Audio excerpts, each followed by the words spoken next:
Hey, Mainstreet Realtors, are you pivoting your marketing campaign with purpose? Let's talk about that.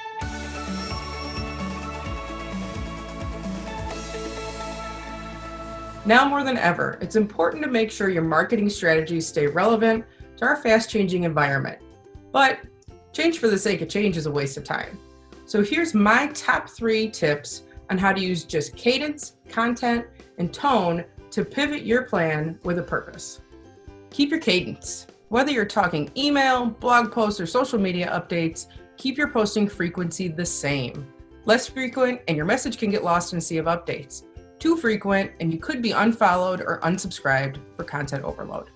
Keep it simple. Just like you, your clients are experiencing new challenges every day, and consuming your content shouldn't be one of them. Utilize easy to consume content like short videos, podcast recordings, short blog posts, or informative graphics. And make it easy on yourself. Curate content from reputable sources to use in your campaigns. And the most important tip, mix business and personal in your content. In trying times, to know that someone is thinking about you and has your best interest in mind can mean more than 100 informative or business-related posts, videos, and articles. Be reassuring and calm in the tone of your marketing, and let them know you care and that you are the level-headed real estate resource in hectic times.